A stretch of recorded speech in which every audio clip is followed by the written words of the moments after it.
présente ici une structure de réchauffement vocal en 4 blocs qui peut être utilisée avant un entraînement vocal à proprement dit ou bien avant un spectacle, concert, audition, présentation. Et dans ce cas-là, ça implique que vous ayez déjà travaillé ce qu'il y avait à travailler dans votre texte, votre pièce, votre chanson.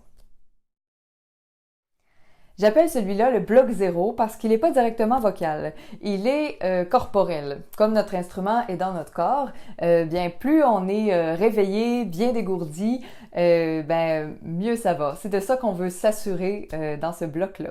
Donc vous pouvez sauter, vous étirer, vous masser, danser, tout pour bien vous sentir, bien vous ressentir dans votre corps.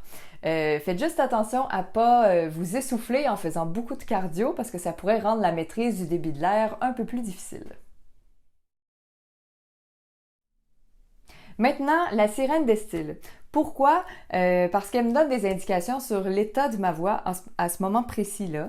Elle a l'avantage surtout de faire travailler les cordes vocales très peu, mais de demander beaucoup à toutes les structures qui viennent soutenir son travail. Donc ça nous permet de travailler tout en douceur, tout en préparant le terrain pour une exigence plus grande, grâce entre autres à la rétraction des fausses cordes vocales, à l'ancrage du torse, de la tête, à la bascule du cartilage thyroïde. Je vous propose de commencer doucement. Vaut mieux une sirène courte et bien faite au départ qu'une longue avec plein de coupures. Donc de partir dans un registre plutôt médium. Donc, si je fais un exemple, je vais commencer tout petit et je vais allonger au fur et à mesure que ça va bien. Donc,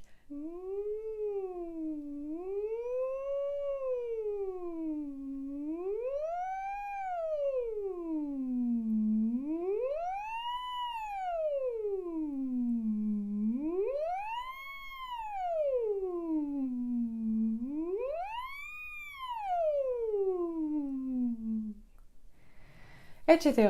Donc, je vous propose de commencer avec des intervalles plus courts et d'allonger au fur et à mesure que ça va bien. Pour s'assurer d'un bon contact entre les cordes vocales, je favorise le début glottal, qu'on soit en masse épaisse ou en masse fine d'ailleurs. Et tant qu'à travailler le début glottal, je propose de travailler le voile du palais en même temps. Donc si vous avez tendance à le laisser s'abaisser un peu, donc d'avoir de la nasalité un peu dans votre voix parlée ou chantée, c'est le moment de le relever. Donc ça peut être fait sur n'importe quelle voyelle, n'importe quelle note. Donc si je vais en corde épaisse, je peux rester sur la même note. I.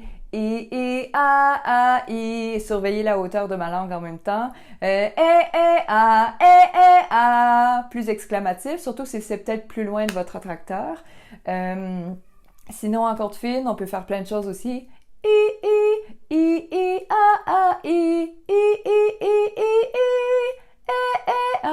Et même si ça sonne pas dans le style que vous voulez faire après, ce que je veux, c'est la fermeture étanche des cordes vocales à chaque cycle de vibration. Pour terminer, je veux réveiller les caractéristiques distinctives du style dans lequel je veux parler ou chanter. Donc, mon entrée du larynx, est-ce que je la veux plutôt large, plutôt étroite? Je le travaille. Mon larynx, à quelle hauteur je le veux? Mon cartilage thyroïde, est-ce que je le veux plutôt basculé, plutôt vertical? Mon espace cricothyroïdien, est-ce que je veux l'ouvrir ou juste le laisser au repos? Est-ce que j'ai besoin de plus ou moins d'ancrage dans le style que je veux faire? Donc, c'est toutes des choses que je vais travailler.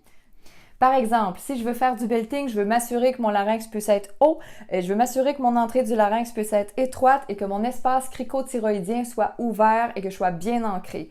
Si je veux faire plus quelque chose qui ressemble à de l'opéra, je veux m'assurer que mon larynx puisse être bas, que mon entrée du larynx soit étroite et que mon cartilage thyroïde soit bien basculé.